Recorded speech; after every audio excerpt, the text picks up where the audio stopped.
Hello friends, जय Hind. Nauhatta take में आपका स्वागत है। देखिए, आज हम लोग देखने वाले हैं वर्ल्ड मैप 2024, जो कि खान सर का ये न्यू बैच का न्यू पीडीएफ है। इसमें हम लोग पढ़ने वाले हैं मानचित्र की रेखाएं एवं विश्व की प्रमुख नदियां।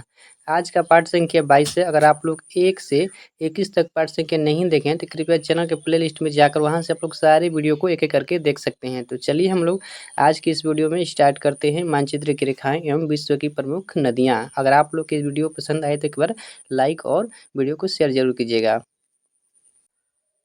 चलिए अब हम लोग यहाँ से पढ़ते हैं मानचित्र की रेखाएं। देखिए, इसमें पहला दिया गया है क्वेश्चन कि आइसो बार रेखा ये किसको बताता है, तो समान दाब को बताता है। नेक्स्ट है कि आइसोबाथ रेखा क्या बताता है, तो समान गहराई की स्थिति को बताता है। नेक्स्ट है कि आइसोथर्म रेखा किसको बताता है, समान तापमान को बताता है, समान ताप या तापमान को बताता है। नेक्स्ट है कि आइसोसिस्कम रेखा ये क्या है, तो समान भूकंप रेखा को बताता है। ठीक। नेक्स्ट क्वेश्चन है कि आइसोनेफ रेखा क्या है, तो समान बादल को बताता है, समान बादल को। अगला है क्वेश्चन की आइसो हाइट क्या बताता है, कि समान वर्षा को बताता है आइसो हाइट। नेक्स्ट क्वेश्चन है कि कंटूर या डेटम या समोच्च रेखा ये किसको बताता है, समान ऊंचाई को बताता है। अगला है कि आइसो हेलाइन रेखा ये किसको बताता है, समान लवणता को बताता है। नेक्स्ट क्वेश्चन है कि एपिसाइड रेखा ये किसको बताता है, अपसौर और उपसौर ये दोनों रेखा है, अपसौर और उपसौर दोनों को बीच के जोड़ता है, उसको हम लोग कहते हैं एपिसाइड रेखा लाइन। अगला है कि आइसोफ्रेक्ट रेखा ये क्या है, समान जनसंख्या को बताता है, आइसोफ्रेक्ट रेखा। चलिए एक बार रिवीजन हम लोग करते हैं। देखिए, आइसोबार रेखा ये समान दाब को बताता है, आइसोबाथ रेखा समान गहराई, आइसोथर्म रेखा समान तापमान को बताता है, आइसोसिस्मस रेखा समान भूकंप को बताता है, आइसोनेफ रेखा समान बादल को बताता है, आइसोहाइट रेखा समान वर्षा को बताता है, कंटूर या डेटम सर्वोच्च रेखा क्योंकि समान ऊंचाई को बताता है, आइसोहेलाइन रेखा समान लवणता को बताता है, एपिसाइड रेखा उपसौर और अपसौर को जोड़ता है तो उसको लाइन को कहते हैं एपिसाइड रेखा, आइसो परफेक्ट रेखा समान जनसंख्या को बताता है। चलिए अब हम लोग पढ़ते हैं विश्व की प्रमुख नदियाँ। देखिए, उत्तरी अमेरिका की प्रमुख नदियाँ पढ़ते हैं। पहला है कि मैकेंजी ये अलास्का की प्रमुख नदी है। कहाँ की है, अलास्का की प्रमुख नदी है। अगला क्वेश्चन है कि नेंसल ये कहाँ की नदी है, कनाडा की प्रमुख नदी हो जाएगा। सेंट लॉरेंस यह इस पर नियाग्रा जलप्रपात है, जो कि कहाँ पे, यूएसए कनाडा की सीमा पर हो जाएगा। सेंट लॉरेंस नदी कौन सा हो जाएगा, नियाग्रा जलप्रपात है।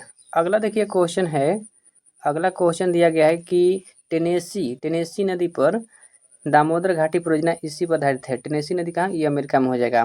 मिसिसिपी ये अमेरिका की सबसे लंबी नदी, यह पक्षीपात डेल्टा बनाती है, पक्षी के आकार के ऐसे ऐसे डेल्टा बनाती रहती है। ठीक। नेक्स्ट क्वेश्चन है कि मिसौरी, देखिए इसका डेल्टा बनाती है और इसका लंबाई टोटल कितना हो जाएगा, 2340 किलोमीटर मिसिसिपी का। अगला है मिसौरी है मिसिसिपी की सहायक नदी, मिसौरी ये क्या है, सहायक नदी है।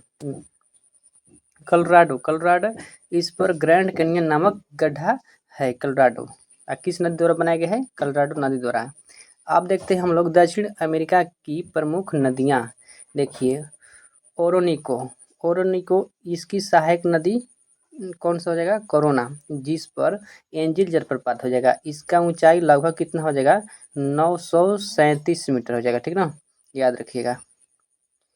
अगला है कि 9 नंबर क्वेश्चन की अमेजन यह सबसे बड़ा अपवाह तंत्र यानी जल अमेजन नदी पर है। ठीक ना, सबसे बड़ा अपवाह तंत्र की देखा जाए नदी कौन सी है, तो अमेजन हो जाएगा। ठीक है, और मेडीरा इसकी क्या हो जाएगा, सहायक, अमेजन की सहायक नदी हो जाएगा मेडीरा, इसकी लंबाई हो जाएगा 6400 किलोमीटर हो जाएगा। अगला देखिए क्वेश्चन कह रहा है कि अफ्रीका की प्रमुख नदियाँ नाइजर ये सहारा मरुस्थल में बहती है। नाइजर कहाँ पर बहती है, सहारा मरुस्थल में बहती है। इस पे पॉम नदी सॉरी इसे क्या कहते हैं, पॉम नदी कहते हैं, यानी पॉम नदी का मतलब तेल की नदी कहा जाता है नाइजर को, ठीक ना। इस पर कौन सा बांध हो जाएगा, कैजी बांध, कौन सा हो जाएगा, कैजी बांध। अगला है कि कांगो जायरे, कांगो या जायरे यह विषुवत रेखा को 2 बार काटती है, कौन सी नदी, कांगो या जायरे। नील नदी यह विक्टोरिया झील से निकलकर उत्तर के दिशा में भूमध्य सागर में गिर जाती है। विक्टोरिया झील से निकलकर उत्तर की दिशा में भूमध्य सागर में क्या करती है, गिर जाती है। और इस पर कौन सा बांध हो जाएगा, अस्वान बांध हो जाएगा। इसकी लंबाई हो जाएगा टोटल 6650 किलोमीटर हो जाएगा नील नदी का। कहाँ से निकलती है, विक्टोरिया झील से निकलती है, याद रखिएगा।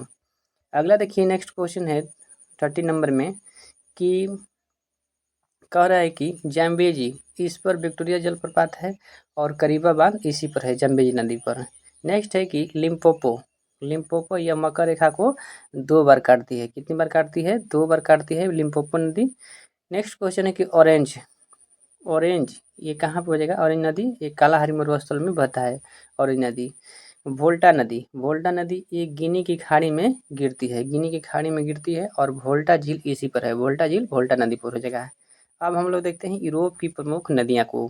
देखिए राइन नदी, राइन ये जर्मनी की जीवन रेखा है, आज सबसे शुद्ध एवं व्यस्त नदी हो जाएगा राइन नदी, ठीक ना। पो नदी, इस पो नदी को इटली की गंगा कहा जाता है, पो नदी को। डेन्यूब ये यूरोप की दूसरी सबसे लंबी हो जाएगा, ठीक ना, यूरोप की दूसरी सबसे लंबी हो जाएगी कौन सा, डेन्यूब नदी। अगला है कि बोल्गा, यूरोप की सबसे लंबी नदी हो जाएगी कौन सा, बोल्गा, जिसका लंबाई हो जाएगा 3530 किलोमीटर, ठीक ना, 3530 किलोमीटर हो जाएगा बोल्गा का, यूरोप का सबसे लंबी नदी हो जाएगा। अगला है कि यूराल, यूराल ये रूस की प्रमुख नदी है, ठीक ना, यूराल पर्वत भी है, ठीक ना, ये जो कि एशिया और अफ्रीका को, एशिया और यूरोप को अलग करता है। ओब ये सबसे चौड़ा मुहाना, ओब का क्या है, सबसे चौड़ा मुहाना ओब नदी का। सबसे चौड़ा मुहाना गंगा, गंगा और सबसे लंबा मुहाना कहेगा तो मिसिसिपी का। देखिए एशिया के प्रमुख नदियाँ, अब देखते हैं हम लोग एशिया के प्रमुख नदियाँ। देखिए इसमें दिया गया कि सिंधु नदी ये भारत प्लस पाकिस्तान में दोनों में बहती है और पाकिस्तान की सबसे बड़ी सिंचाई परियोजना इसी पर कौन सा हो जाएगा, तारे बेला बांध परियोजना, तार बेला बांध परियोजना हो जाएगा, ठीक। आमू दरिया ये क्या है, सेंट्रल एशिया यानी कजाकिस्तान में बहता है आमू दरिया। नेक्स्ट है हांगो हो ये चीन के क्या है, शोक है, इसको पीली नदी कहती है। आईसी पर कौन सा सभ्यता हो जाएगा, पीली सभ्यता। अगला है कि सिक्यांग, सिक्यांग सभ्यता, सॉरी सिक्यांग, यांगसी कियांग ये क्या है, एशिया की सबसे लंबी नदी हो जाएगा जो कि चीन में बहता है। इसका लंबाई कितना हो जाएगा, 6300 किलोमीटर। अगला है मेकांग, ये आसियान देश की प्रमुख नदी है, आसियान देश की प्रमुख नदी है, ठीक ना, ये जो कि ये चीन में बहता है मेकांग। और मेकांग जो कि मलेशिया थाईलैंड भी से होकर गुजरता है। साल्विन, साल्विन ये म्यांमार की प्रमुख नदी है, साल्विन इरावदी कहाँ की हो जाएगा, म्यांमार की प्रमुख नदी हो जाएगी साल्विन और इरावदी, ठीक ना। अगला क्वेश्चन है कि ऑस्ट्रेलिया की प्रमुख नदी, ऑस्ट्रेलिया की प्रमुख नदी अब देखते हैं हम लोग। देखिए मरे, मरे हो जाएगा ऑस्ट्रेलिया की प्रमुख नदी। अगला है कि डार्लिंग ये भी ऑस्ट्रेलिया की क्या हो जाएगा, प्रमुख नदी। अगला है कि बकाटो, बकाटो न्यूजीलैंड के उत्तरी द्वीप की सबसे लंबी नदी हो जाए, उत्तरी द्वीप की सबसे लंबी नदी। अगला है कि क्लुस्था, क्लुस्था ये न्यूजीलैंड के दक्षिण द्वीप की सबसे लंबी नदी हो जाए, न्यूजीलैंड के दक्षिण द्वीप की सबसे लंबी नदी हो जाएगा क्लुस्था। देखिए अगला इसमें है अक्षांश और देशांतर, हम लोग नेक्स्ट वीडियो में पढ़ेंगे। तब तक इतना ही, जय हिंद। वीडियो कैसा लगा आप लोग जरूर कमेंट करके बताइएगा।